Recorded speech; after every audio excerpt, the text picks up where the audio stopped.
उनसे मिलने गया था। दोनों की तबीयत बिल्कुल ठीक है, डॉक्टर्स के साथ गया था। मैं उनसे जब हाथ मिलाया तो मेरे को करंट लगा भाई।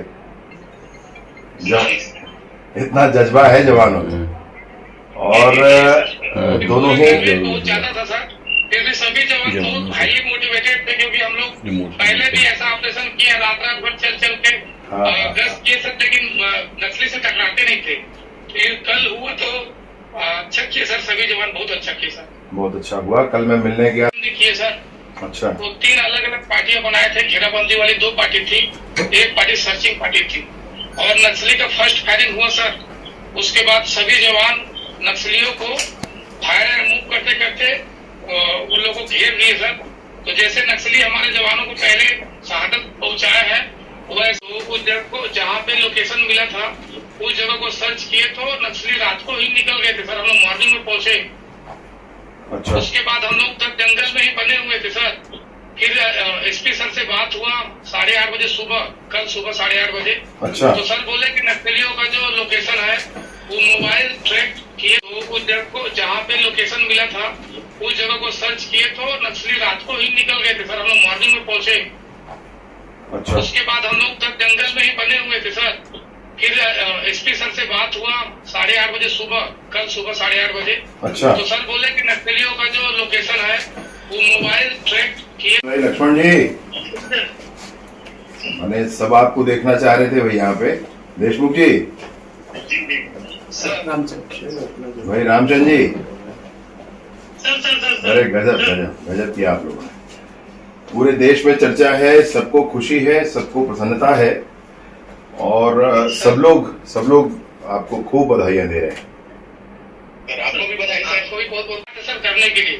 फिर हम लोग वहाँ से एक नया प्लान बनाए, जो नक्सलियों को सूचना मिला था उस जगह के लिए। अच्छा। और एसपी सर बताए कि अच्छे से करना, उनकी संख्या ज्यादा है और अभी टीसी उसी चल रहा है, तो नक्सली बड़ी घटना कर सकते हैं। अच्छे से कर सकते हो तो करना। तो बोले नहीं सर, हम लोग करेंगे, सभी जवान तैयार है करने के लिए। और ये सभी वर्दीधारी थे? सभी लोग वर्दीधारी है सर, सभी वर्दीधारी है। और हमारा पहला फायरिंग 12:15 पे हुआ सर, 12:15 पे, और लास्ट फायरिंग 4 बजे 4:30 बजे खत्म हुआ सर। अच्छा। मैं तो रायपुर में जो तो आपके साथ किलोमीटर दूर गया है सर। अच्छा। क्योंकि सभी जवान रात को थक गए थे सर, रात भर चल के उस जगह को कार्डन किए थे पहले, मॉर्निंग वाले कार्डन को, तो जवान थके हुए थे। फिर भी सभी जवान से बात किए सर, तो सभी लोग मोटिवेट थे और सभी लोग बोले कि नहीं, हम लोग ऑपरेशन करने आए हैं, तो दोपहर रहेगा तो भी हम लोग करेंगे। तो सबको समझाया, देखो बहुत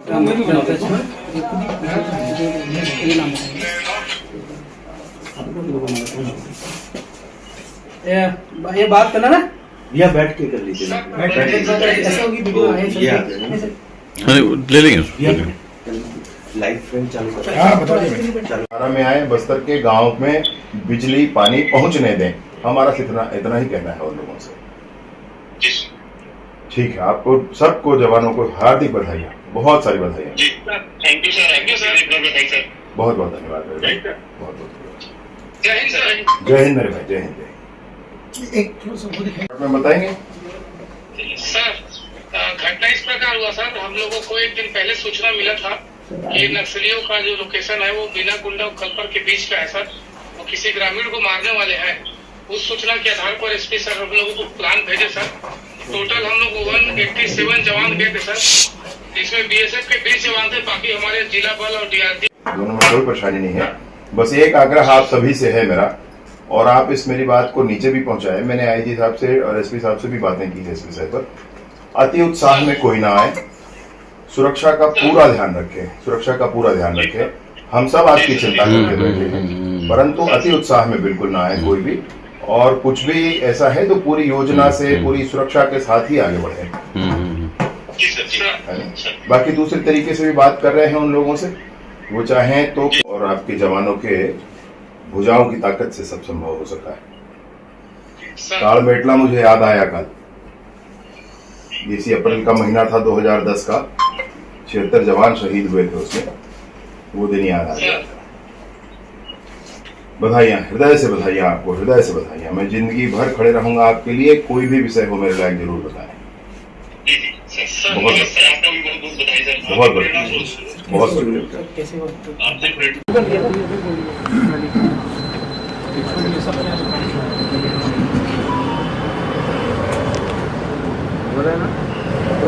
एक बड़ी सफलता कल छत्तीसगढ़ पुलिस।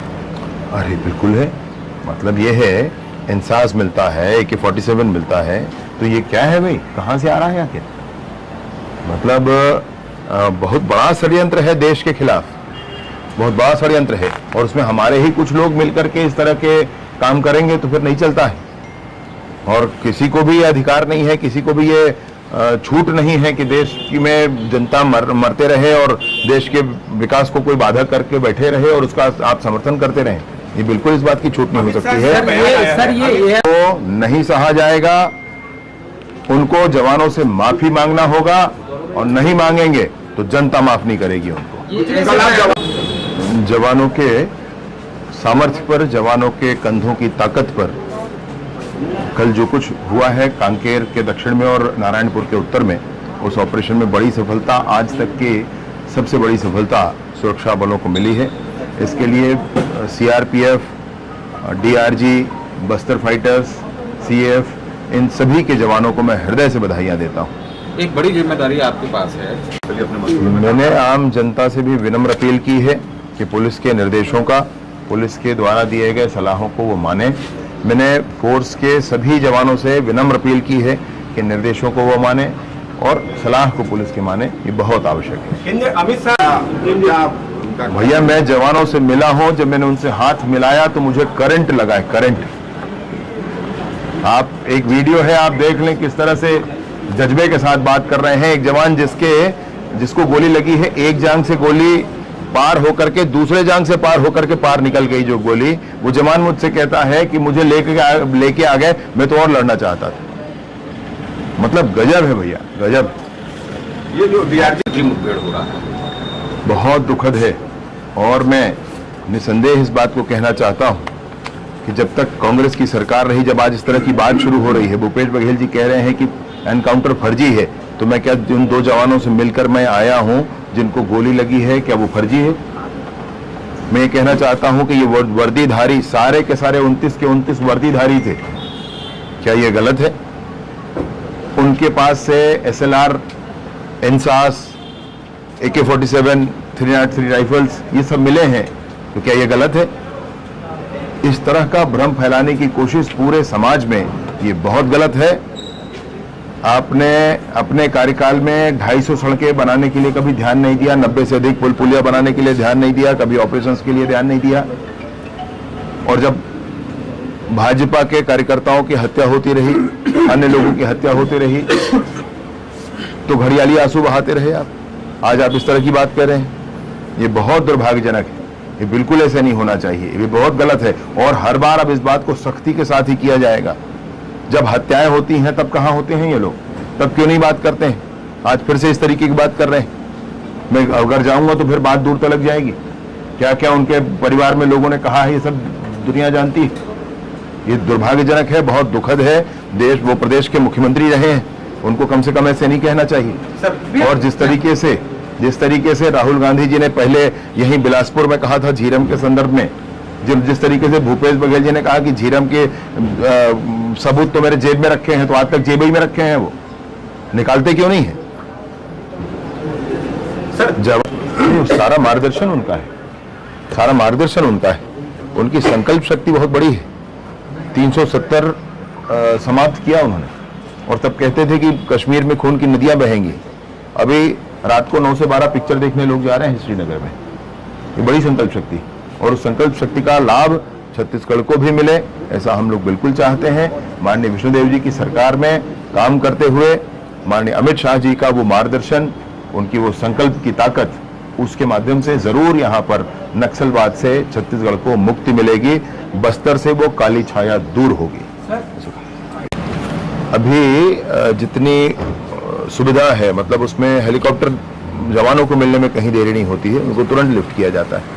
एक बात मैं आपसे कहना चाहता हूं, भूपेश बघेल जी ने कहा कि फर्जी एनकाउंटर, इससे पहले जो विभाग की तरफ से जारी आंकड़ा था, ये लगभग 8 अप्रैल को ये कह रहे हैं कि ये नक्सलियों के द्वारा जारी ये प्रेस नोट है।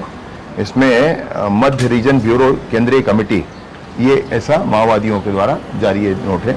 इसमें उन्होंने ये कहा कि हमारे 50 साथी शहीद हुए, और इसी समय विभाग ने भी प्रेस के माध्यम से ये कहा था कि 50 नक्सली मारे गए।